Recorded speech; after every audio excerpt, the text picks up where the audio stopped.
right.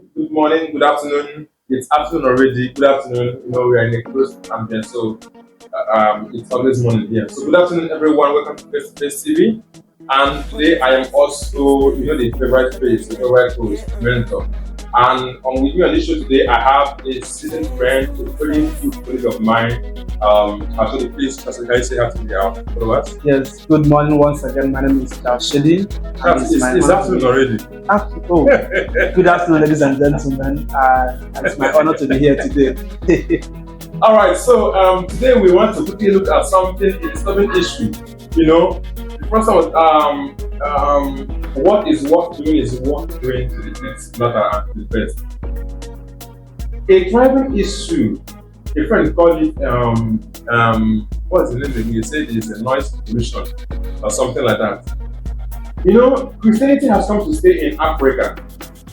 Africans and Nigerians were so good at embracing everything we have given with whole heart. It's not just embracing with cuddle. There's a difference between embracing and cuddling. Christianity has come to stay, and we have cuddled it with all our minds and all our hearts. But there's a problem. All the streets and cities of these towns in the world, in Nigeria, are now churches. There is an issue that came up recently. Chief Charles Ogbonnaya did something that has really something that I know some of our parents can easily do. My father can do that. Chief Charles Ogbonnaya recently, 2 days ago, where he's starting at something happened. There was this church that we were having a night vigil, and I think the noise had gone so high that the man could not sleep. The night Chief Charles Ogbonnaya came out with that paragraph. Went there and sent them packing. I don't want to say send them away, he sent them packing. Charles just them away, told them to stop, and abruptly they stopped the vigil. Now, look at the scenario where a church is having a vigil. There's nothing bad with that. There's nothing bad with having your religious activities the way you want. But at the detriment of people's sanity, at the detriment of people's health, at the detriment of people's sleep, at the detriment of people's peace. So Chief Charles Ogbonnaya had to stand up from his house. It was learned that they were in a particular hall. They rented that hall for that vigil that night. And he had to stand up from his house, went there, and then with a particular thing in his hand, which I don't want to mention, the video was dropping the video, and then sent them all away. Now the question is this. Charles, my friend, you have seen the video. Now, do you think in this situation, do you think the church did well? Do you think Charles Ogbonnaya did the right thing? This is a very serious question. However, I'll have to say my mind in that fear of favor. Right now we are in a very trial period. The devil is fighting tooth and nail to frustrate those who do not want to do his biddings. The hardship in the society has increased, everything. So I believe that is one of the reasons why people go hard, and when they are praying, they want to call down heavens with the shout of their voices and stamping of their feet, clapping of their hands. But when you are praying in Nigeria, we are meant to know that we all have right to worship. You understand? It's in our 1999 Constitution amendment. Yes, so we all have our right to worship. So if your church is situated near a man's house who does not believe in the same religion with you, or how to an extent he shares the same different beliefs about religion, and now you are trying to inconvenience his sleep with your own religious practices and beliefs, you don't expect him to be. Are you trying to say that Chief Charles Ogbonnaya is an elderly statesman in the state, is a known figure? I don't say that he's not really in conformity with whatever they were doing. Was it really a situation? For him to have left his bed and gone to that place at that ungodly hour and gone to that place, he must have tried to endure it, to manage with it, but it became unbearable. You know how it is when you are sleeping and around 12:01, That is the moment when you are so weak that you just want to rest. And because the man is an elder statesman who has one or two things going on in the state that he handles, he must have had a very long day. Now he came home to sleep. Now a church nearby is trying to inconvenience him and stop him from sleeping. What do you want him to do? Now, I want to draw our attention to something. There is this, and this other guy, there's a post I read this last night from Ugomde, what is his name? Toast me. Yeah, the fellow. Yeah, the fellow, the celebrity fellow. There was something he posted yesterday, and it was with regards to what happened with the Charles Ogbonnaya, because so many persons came online to condemn the act. You know, Tosmi shared his own experience while he was living in Umuahia. He said that back then, that was 2019 or so, back then, he's a very jovial guy and he's strong. Yeah. The man get body. Yeah. So that back then when he was living there, that he had about tons of them. When I mean tons of, there were several churches scattered around him. Every night, some of them were in lock-up shops. You know, when you live close to lock-up shop. So in the night, every one of them will be having their vigil and all the rest of them. The noise will be down, will be hard, and everyone tolerated the whole situation because nobody wanted to really complain. It will now look as if you are an enemy of progress. So it happened that one of the nights, you know, because of the noise, that these thieves, what they do is that when they see that everywhere is tense and everybody has lost concentration of security, and then everybody is focused on how to manage the little peace you have in your home. So these guys, the good guys, per se, the thieves, they will come into their homes and then do away with their items. So it happened that this thing continued until one day when he was robbed. One day he shared the picture evidences. I think I was going to put his page, and then the official video will have some of these clips where he was shot. I think about 2 places were front of his body.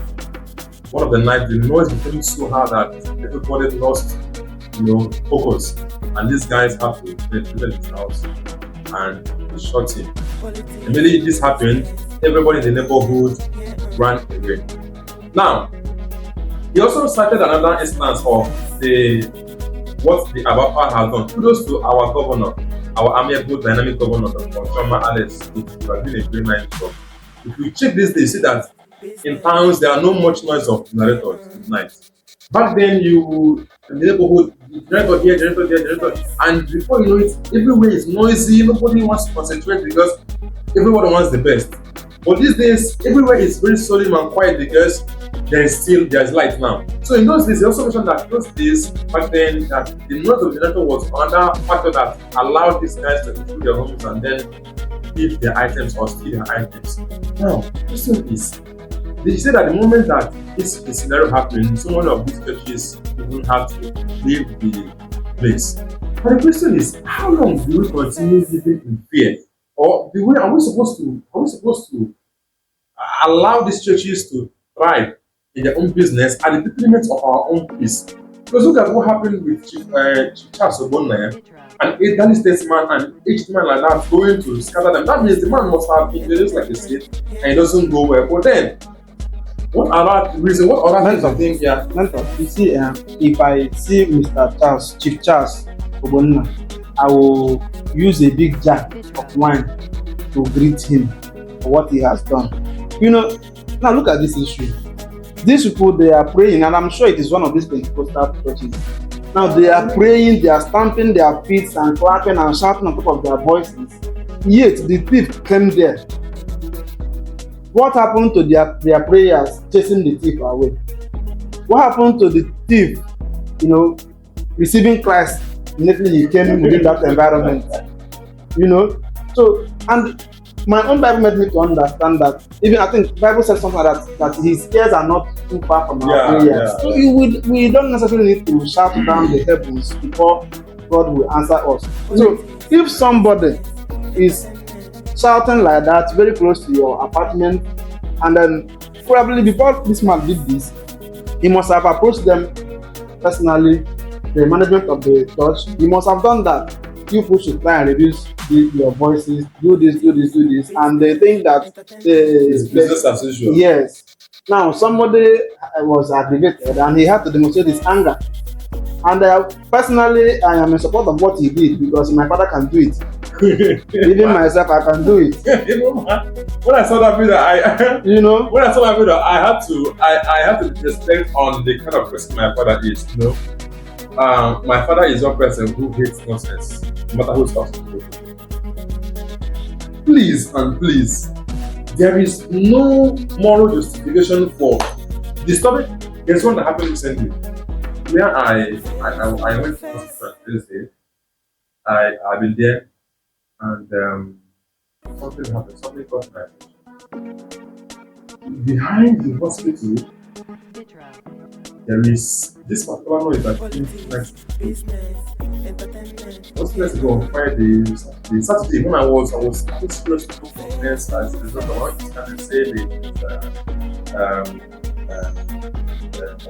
intestinal obstruction. I was having serious stomach obstruction. So the moment I was feeling this open, I couldn't still comprehend the fact that I could still hear noise from neighboring house in the name that somebody is making a night prayer. Something happening in my house because I want to where I was living before. There was this particular person who was a prayer warrior. He was from the church is Watchman. These whatever that died by fire, mountain of fire. So, so one of the nights I was very sick. I've been sick for a very long time that time, and if I go to work, I really compactly that night to rest. So that day I was really resting that night. Happening that this has happened to people and one day, please, when it's night, if you want to pray, you can go to the primary school. Back then when we were in the university, you were my colleague, we were there in university. Sometimes they will be at the primary school, the school pavilion there praying. That one is understandable. So the when you want to pray, go to the school, go to where you have this place, pray there and then shout to your God and do it anyhow. God will understand. Some of them are afraid to go to those places alone. But they are not their prayer cannot save them when they go there to pray. Yes. But their prayer can easily save them when they are in their house. Is that not that's wickedness. It's not wickedness. So I have to tell the young man, please, if you must pray in the night, use your voice. There's nothing wrong with praying. My own Bible tells me that if I have a prayer, if I have a problem, I should go into my inner room and talk to my Father in secret, that He who sees in the secret also answer me. Now, I told him this several times, and he felt like I was against his belief. He would think you're the enemy. So the prayer pattern changed, every familiar spirit, every familiar enemy. So one of the days I had to give him the familiar enemy and the familiar spirit. Yes, one of the nights when I couldn't get it anymore, I went to his door, banged and he opened his door. I told him, any more of this noise, if this noise continues this moment, between two things, one will happen before morning. And he saw the mood I came and he saw because I had something to train that I wasn't really. I told him, he will blow. So when he saw how mean I was, he had to complain to the landlord. The landlord said, this is too much now. You must pray. Don't sleep at the detriment. It was then that people in the yard when I said, this is even my own flat, so we cannot sleep because of this prayer. So you see, some people sometimes they cannot really say it. So what I'm trying to say is that you are doing your business fine and good. What is business? It's a business. Well, as far as I'm concerned, church is a business. You understand? Because it favors some persons and at the end of the day, that's what business does. Yeah. Someone is paying for it. Someone is paying for that midnight, everything. They feel that you're buying the petrol and everything. Someone is paying for it. So it's business. If you're doing your business or you are making your praise, whatever you are doing, let it not be at the detriment of my own peace. Because what Chief Charles says, some persons are there condemning the body. I think the young man. No. Nobody should condemn. The man did a very nice job.